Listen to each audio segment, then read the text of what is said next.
Hey guys, what's up? I'm just going to play the first move on this. I keep getting these comments in the chat from people saying, you know, when you played this, like tips for 400, 500, 600 players or whatever, these lower rated players, then people around that range say, no, your opponent played 200, 300 points lower than their actual rating, right? It kind of bugs me, this thing, that I genuinely believe that when you are a stronger player, one of the things that you do is that you spot your opponent's mistakes, right? If you're like a 700 player and you think that the ones that I play against are just playing way below their ability, no, they're not. They are playing at their level. The difference is that, well, there's a few. I mean, one is that I'm going to push on here. I'm going to push on because I've always got d5, right? One of the ones is that I'm more likely to spot their mistakes if I'm doing a good job of looking at the board, okay? And the other is that the moves that I play and the reasons why I play them, and I'm only an intermediate player. I'm not, you know, I'm not a title. What the hell is this? You know? Okay. I mean, my opponent is going mad, but this is all right. I can play one knight out, I can play that knight out. This pawn's now stuck. This bishop's now stuck. This bishop can only really come to here, where it's going to be facing my bishop, so out comes this knight. One attacker on there. Okay, I can do this, but c3 stops, and c3 is played anyway. Yeah, so the kind of moves that I play and the kind of positions that, you know, maybe I leave fewer holes in my position, and maybe I line up more threats against, or potential threats against my opponents. But I don't know if this is a very good case in point, because opponent's moved his king to d2, for goodness sake. Right, so anyway, but when your opponent is in full dumbass mode, what do? Well, you play principled. So I'm going to bring my knight out. This bishop is quite good. It's got 1, 2 squares, so yeah. And this is pawn move number 4. Right, I'm going to try and minimize my pawn moves. I could put my bishop here, my light squared bishop. This just makes it a tall pawn. It's part of the pawn chain. And this guy almost certainly wants to go to there anyway. He could even go there. I don't know. But I think we probably want to get castled. The thing is, which side?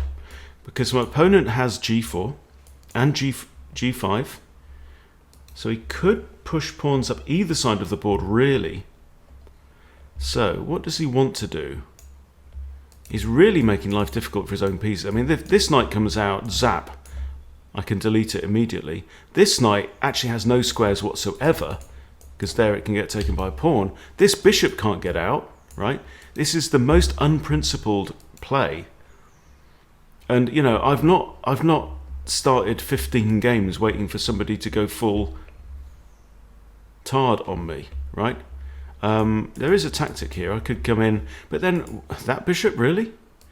The rook can move, then I can get the bishop, but seriously, that bishop? I mean, as bishops go, that's worth about a point, as things stand.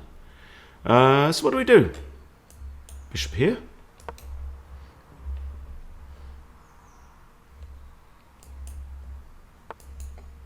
Again, another pawn move. My knight can retreat here. If he comes after me, I can still go there if I want to. I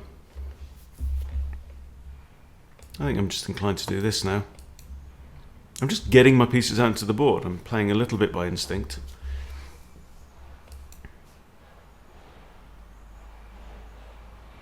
So here's the thing. We all play by the same rules, yeah? Okay. He's determined to push his pawns up. I'm going to stick it back there. I don't care.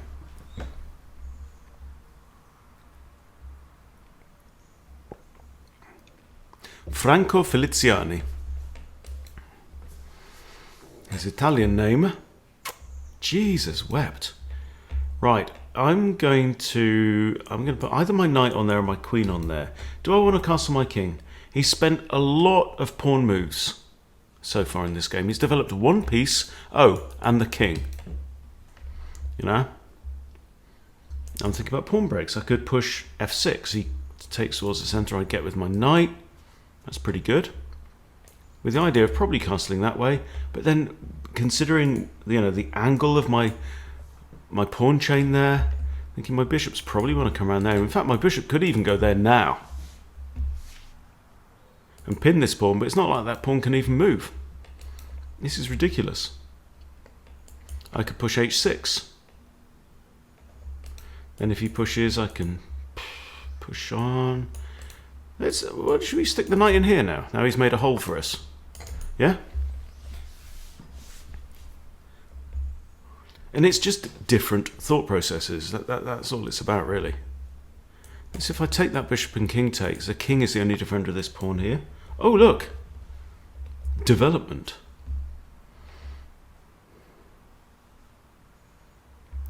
Right, so, interesting case in point. If I take, I'm inviting him to develop for free. However, his knight can't really move forward from that point. I think I like my knight, though. I think my knight on there feels really good, so I'm inclined to do this. Maybe stick my bishop there. If he takes, I could have just stuck my bishop there anyway and see what he wants to do. If he takes, I'll take with the queen. Now we are ready to castle, and white's chances of castling are 0 because he's moved his king. Okay, I'm going to capture towards the centre. If he wants to trade rooks, fair play. Okay, look, now I've got my king safe. And look where my pieces are, right? Loads bunched around the king. This knight defends here. My king is snug as a bug in a rug, man. Okay, now my knight comes into this square. He's just walked into a fork. Do I want to take this bishop? No, that's not the point. Okay, now he trades. So he's just wasted a move completely by putting his rook there and then moving it another time. And this is why you are behind so far. Okay, now I'm thinking something on here. The reason is because pawn attacks. This is a fork he has to take. But if my queen is, for example, here, pawn attacks, bishop takes, queen takes. Okay, good. He's played good move. Now I have a very bad bishop because look, 1, 2, 3, 4, 5, 6, all on those dark squares.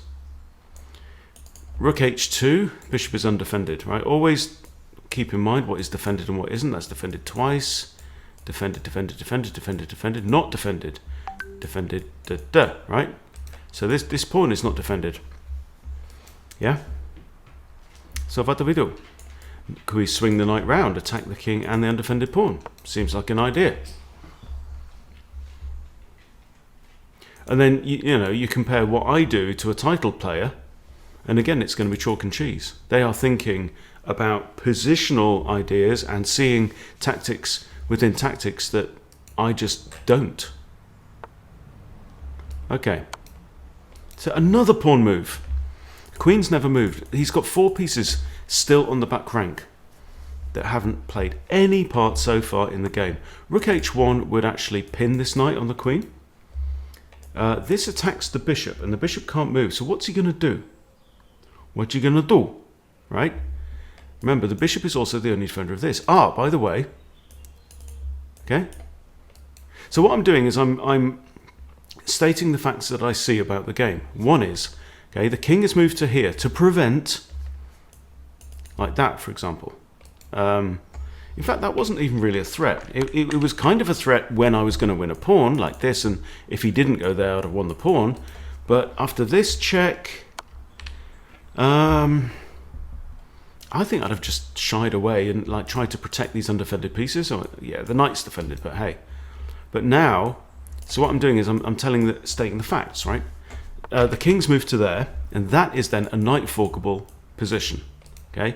Now I actually happen to have 2 knights looking at this, so that is now a free pawn. I'm going to take it with that one, I think. And he must think now. You cannot take the knight Do not take the knight. Step away from the knight. Step away from the... And this is a royal fork, right? Now, what happened there? What happened there? And now pin the knight, right? I'm seeing the alignment issue. King's on the back rank.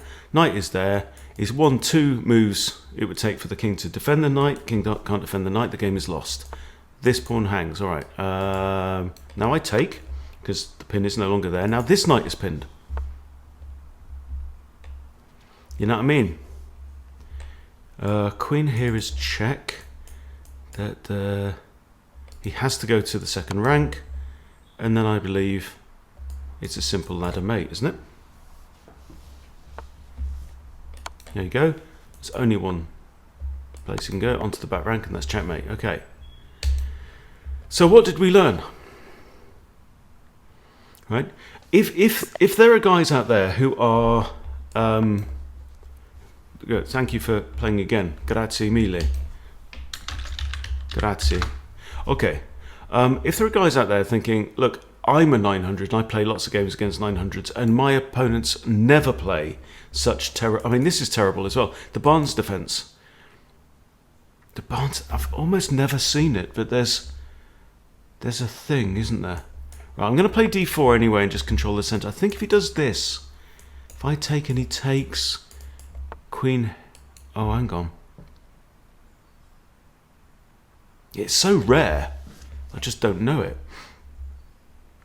Okay, I think bishop out here is very tempting. Again, you don't move the bishop pawns, right? And unless there's a... I mean, you do sometimes, and like the Caro-Kann to control the center. But is he going to play e5? This is the point. But then, I don't know. Right, I'm going to... I think I'm going to bring my bishop out now. And the reason is because I think that bishop is on a good square, right? Quite often you'll leave your bishops at home until there's a good opportunity for them. And you know that bishop's going to a good place, right? Knights, you know where those knights are going. They've only got two squares where they can go in the opening, right? And two of them are shite and two of them are very good indeed. So that's where the knights tend to go. Sometimes you'll go inwards. And look, another pawn move, right? So he's you know, part of this is just principles. So I'm going to get pieces out. Do I want to play knight f3 or do I want to play f3 or f4 with my pawn at some point? I don't know. We do not know this. This is an unknown at this point. It's got very good control over this square. 3 pieces control this square. Right? Now, castling kingside is going to be a bam bam. Apart from anything else, it would be illegal right now. His knight wants to come out there. I don't know. See, sometimes I play c3, like against modern openings and stuff. I mean, sometimes it's actually harder to play against, you know, complete fuckwit.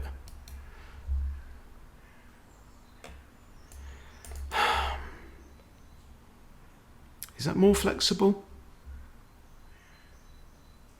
Yeah, so, you know, if you're like 900 and you play against people rated 941 all the time and you win some and you lose a lot, you know, don't be coming at me saying, you know, that Franco is playing like well below. No, he's not. You know, he's playing what he plays. I'm going to bring my knight out. Principles, principles, principles. Right, principles are always there to fall back on. This bishop, I don't know. This square looks... I mean, obviously you can't go here because we've got 3 pieces on that. We've established that. Pawn is on that. Right, this square is currently free. Another pawn move, Franco. Sei molto cattivo, Franco. You're a very naughty boy.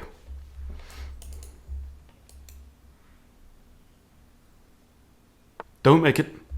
Che cosa fai? Che cazzo fai? Franco Feliziani. What is this? Look, is he going to do this and push my knight back, thinking, hey, I've got a little victory there. 5, 5. 5 out of 5. Please, my friend.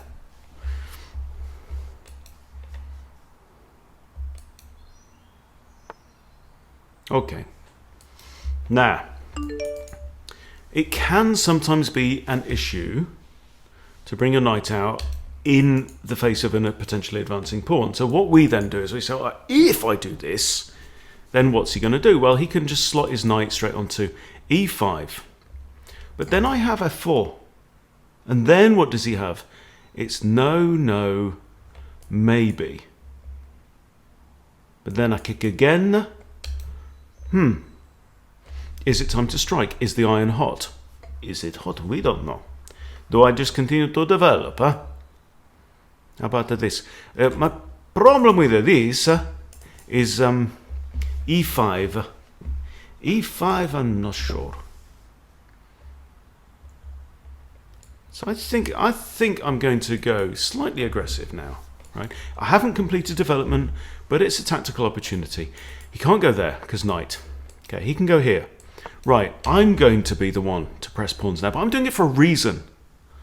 Yeah, Franco's just doing it because they were there in front of him and, you know, in his way or in his line of sight.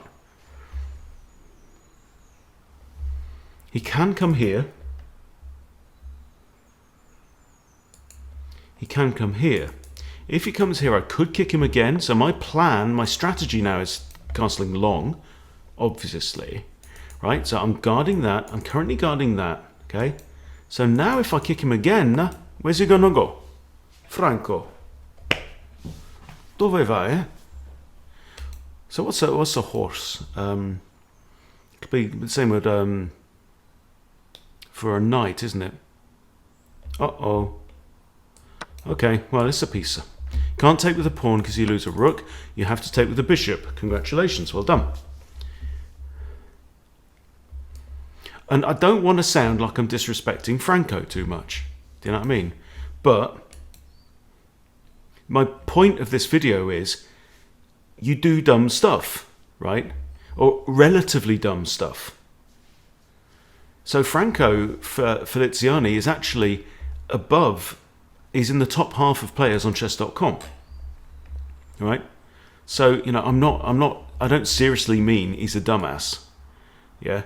It's partly it's a comedic effect, so don't start giving me hate mail saying, yeah, be rude to your opponents. Look, you know, I'm pretty honest when I'm a dumbass, and I make dumbass things as well. Okay, he's now looking at a pawn that's defended quite well.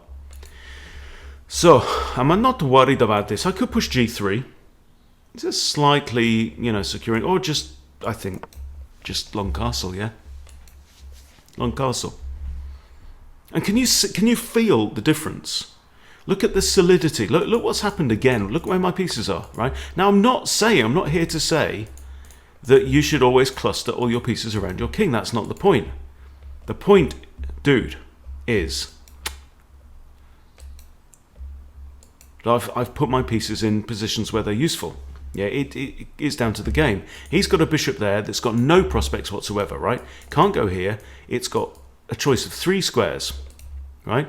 Or potentially it could come here, but that means another bishop move. So right now, it's poor. It's very poor. This bishop is doing nothing. Huh? I'm kind of inclined to put my rook, my D rook on E1. Maybe do like moving stuff around. I also like to move my knight. I think my knight's got a good square on d4, eh?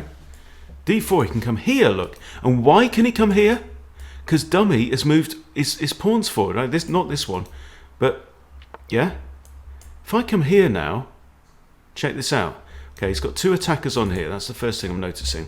So maybe the correct thing to do at this point in time is to respond to this, right? And I think it probably is. And I'm inclined to push on. I think pawn to e5. You know, he takes, I take. We've got tension between bishops, but that's probably okay. Probably okay. You know, I might have this then, and that's really going to be a bone in the throat. And then my knight comes in, and suddenly his king is running out of oxygen, yeah? I've got 3 defenders on this, right? It's called control of the center. That's what it's called. That's the word I was looking for. Right, look, this bishop actually hangs because I've got 2 attackers. Right? And I haven't done anything clever. Just haven't done anything dumb. So stop it with this, you know, your opponents are playing well below their ability. They're not. Okay. Now I could, no, there's queen. So here's what I'm thinking. I'm thinking, I can't take with the queen because then rook takes. Okay, so rook takes here. If he takes, I get the rook. But no, my queen's not the only defender of that. So I take with the rook. I take it with the rook.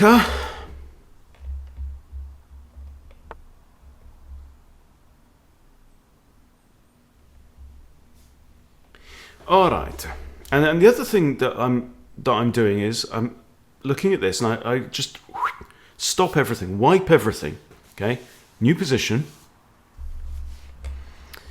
Okay, queen's attacking this. Is it defended? Yes. Queen's attacking this. Is it defended? Yes. Happy days. Right. So, can I take the pawn? No. Queen defends it. So maybe that's what he's doing. Who knows? Who knows? It's Franco.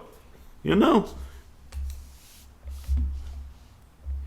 I'm going to bust open. You know, I'm up in material. I'm up, what, 2 pieces? I've got 2 bishops and he hasn't. So, quite honestly, I just want to open up. Because also, look. Bam, bam, bam. King's not castled.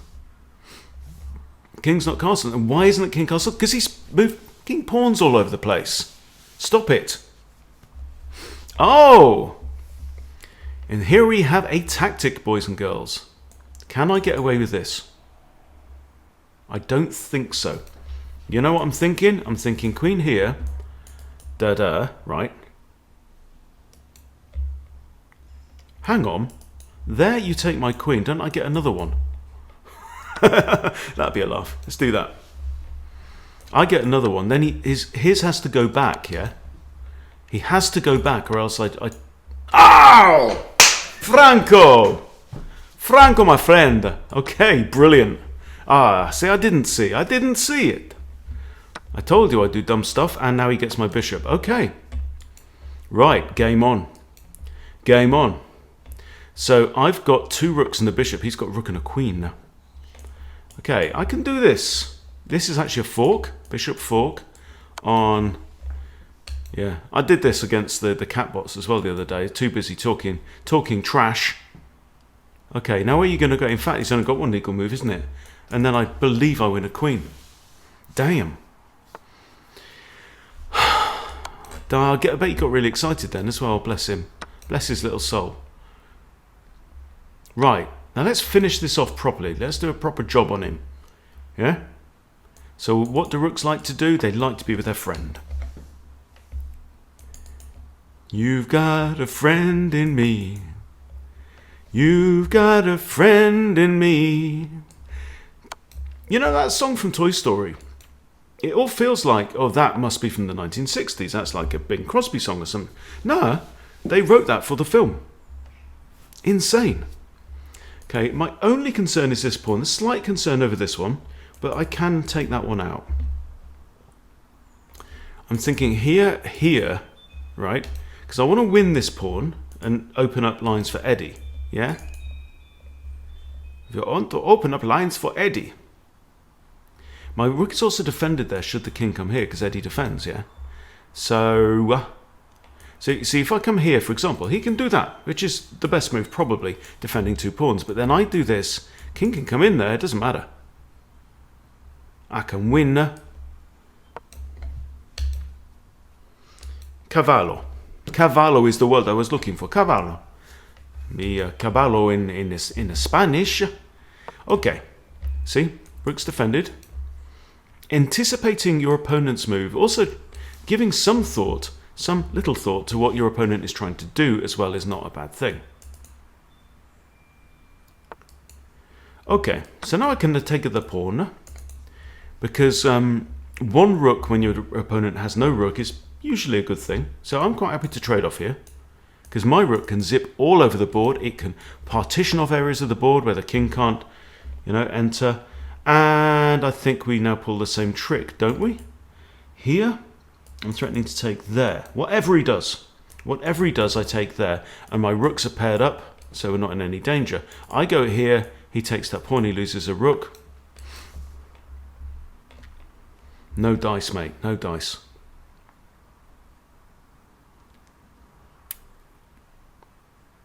But, you know, that bishop capture on the old queen, that was a thing of beauty, my friend. Caught me utterly by surprise, and hats off to you, mate. Hats off to you.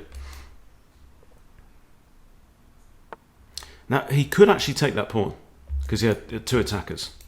But I understand why not. Now, rook here, he's only got this one mover. So, can I come here? He might do that and give check. If he doesn't, yeah, there you go. Good, that's decent. Okay, now my king's guarding these squares. He does actually have this if he wants it, which would force me up there. Okay, but now, so check. Oh, he gets the pawn though. There he has to go here or here or here, right? And now actually he's put his rook in quite a good position there. In fact, that's not a bad position at all. Okay, I'm going to give check with a pawn. He has to go to one of these squares.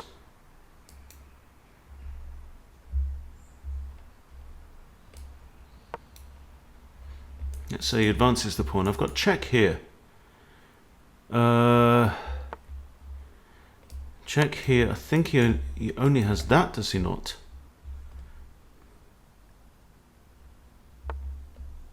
I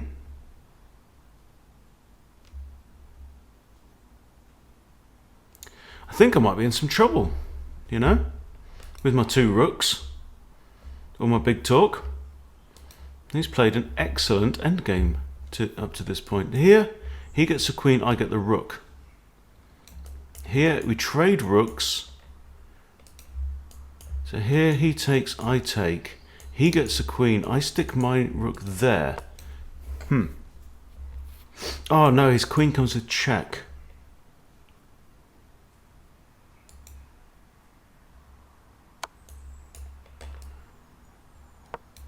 This is not what we wanted.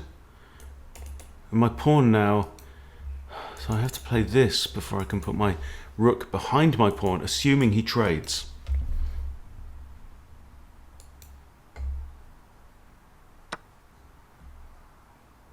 See, everyone is capable of playing good chess.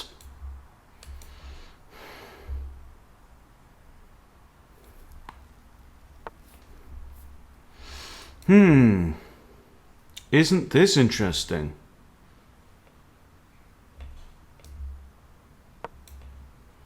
So you can see what I'm thinking, but that doesn't even work because he's got rook takes.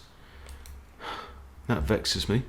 So if that rook gets off the e-file, then I can skewer the king on the queen, and we're back on even terms. In fact, I might even be a pawn up. But, man, it's a long shot. Franco is taking me to the fucking cleaners. Yeah. It's fucking biblical, mate. No, Franco, no. Okay, so what are we gonna do? Can't do this, because rook takes, bang, I'm down, I've lost both rooks for a rook. That ain't gonna happen.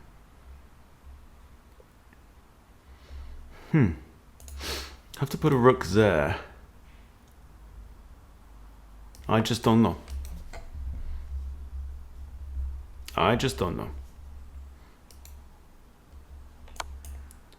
Ooh, look at you. There, and now the queen can't get back to the back rank, which could be good. I don't know. Is there a check here? Is like king here? I want to check like that, but I can't.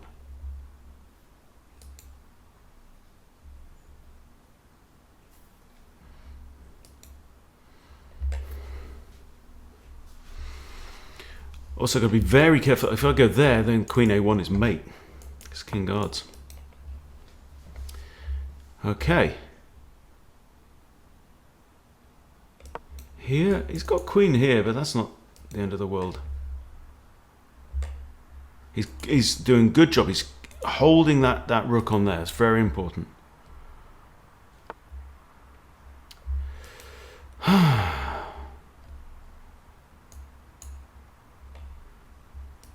wish that rook was defended by a pawn.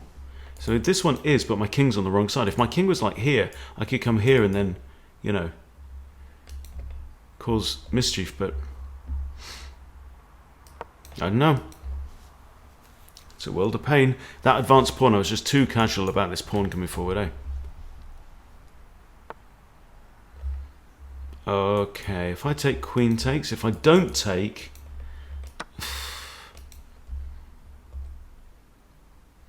It ain't looking good. I've got maybe here. Yeah, maybe here, I don't know. Hang on. Queen there is mate, eh? Is that mate? I think it's mate. This prevents, I believe, also prevents the advance of the pawn. So now here I can block with rook b1. But that actually hangs that rook. Ay, ay, ay. Guy's done well. So that's a good game. Beat me fair and square on that one.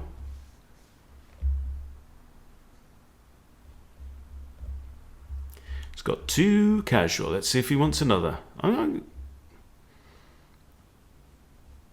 rook is hanging. I'm going to resign on him. I'm going to resign. I'm going to resign and offer a rematch. A decider. Yeah, if queen... queen takes b1 is even the best move there.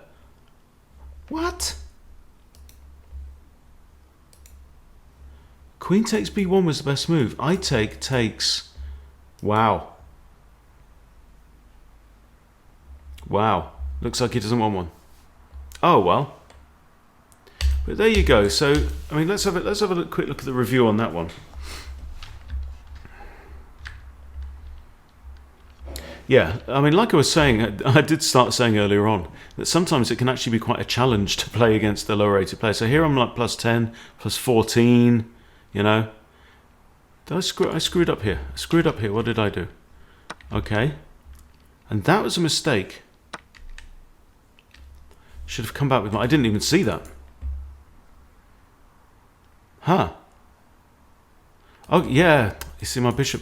See, I just needed to take a little bit more time. I had nearly 8 minutes left on the clock at the end.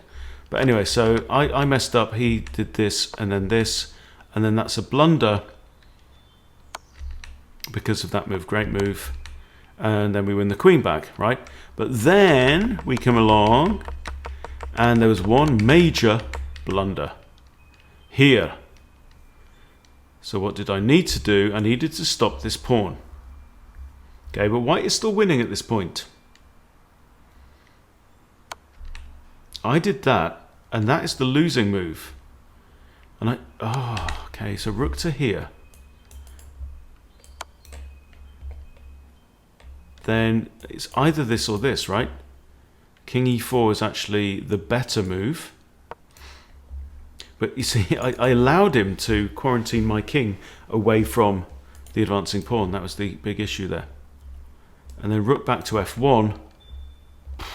I know. I'm still in a winning position. Just got too casual. There you go. So, have we answered our question? Do lower rated players play particularly badly when they play against me? I don't know. No, the guy played well there.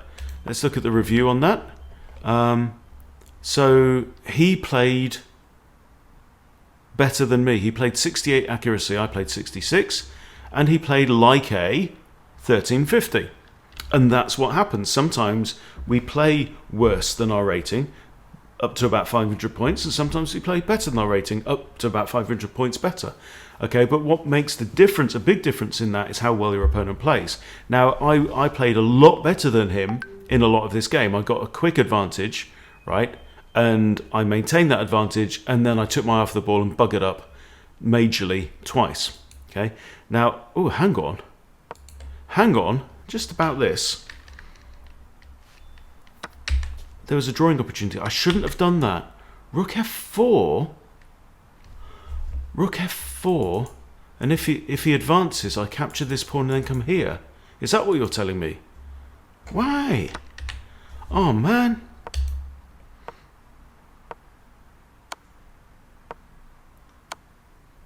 Well, this is all...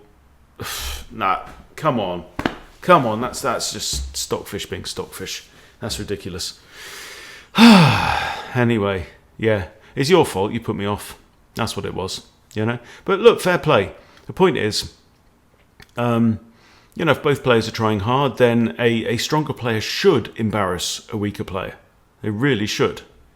And that's not, you know, saying anything bad against weaker players. It's just the way that it is. You know, if I play Naroditsky, he will wipe the floor with me every time, right? That's it. Craig, our Chess Bootcamp live coach, has won a blitz game against Grandmaster Naroditsky. One blitz game, you know, and it happens. This is the point, and that's part of the fun of the game. So, have we answered the question? Haven't the foggiest, but I hope we've had fun trying to answer it. Okay.